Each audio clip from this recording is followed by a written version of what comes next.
magandang araw at maayong adlaw sa inyong tanan.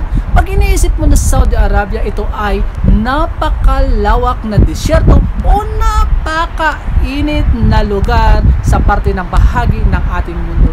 Hindi pala lahat ng buong Saudi Arabia ay napakainit na lugar o puno ng buhangin ito.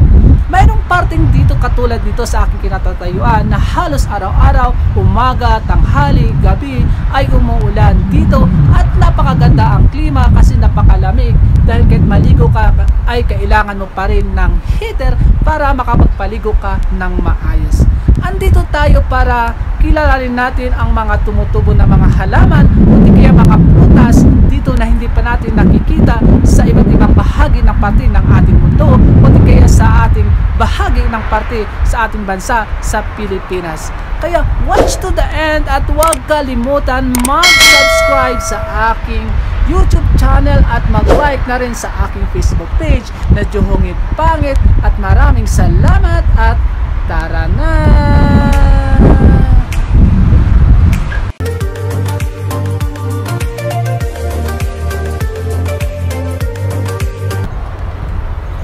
Ang prutas na ito ay tinatawag itong pomegranate o tinatawag ito na rumman sa Arabe. Itong prutas na ito ay tumutubo lamang sa parte ng lugar na ito na matataas at malalamig na lugar ang tumutubong prutas na ito. Ito ay napaka-special na medicine sa Islamic country o sa Islamic religion o sa Arab country dahil ito ay nakasulat sa kanilang Quran na kumain ka raw nito ng maasim at matamis na pomegranate dahil ito ay nakakalinis ng dugo sa katawan. At ito ay napakasarap ang lasa. Matamis. Pag sinabing green, ay ito ay maasim-asim na matamis. At pag sinasabing parang namumulang na parang mansanas, ito ay napakatamis ang lasa.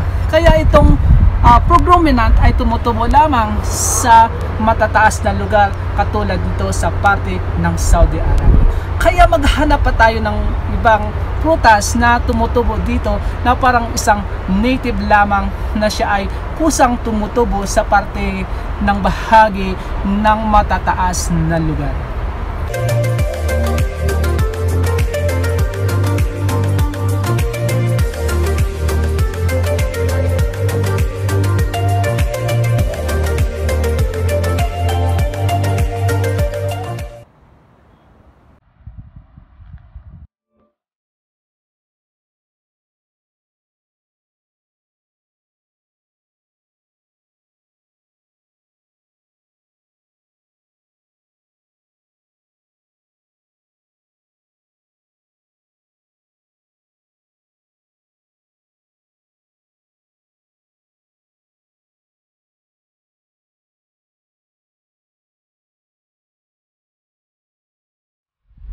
At nandito naman tayo sa parte bahagi ng medyo bulubundukin na lugar na ito at mabato-batong lugar na ito.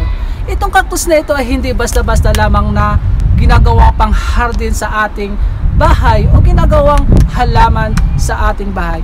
Itong cactus na ito dito sa Saudi Arabia, ito ginagawang agriculture farm sa matataas na lugar at sa malalamig na lugar. Itong cactus na ito ay tinatawag na bashmeri fruit, kung saan ito ay hindi mo agad-agad mahawakan ang cactus na ito dahil ang balat nito ay napakabalahibo at makatipag pag hinawakan mo itong cactus na ito.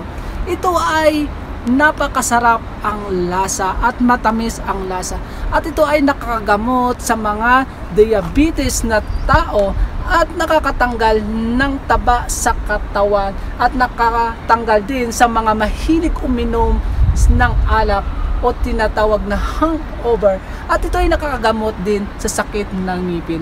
Ito ay tumutubo lamang itong mga halaman ito na parang isang native na halaman kung saan sa parting malamig lamang ito ay tumutubo ang cactus na ito.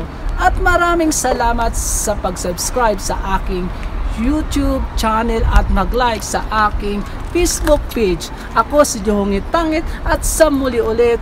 Bye-bye.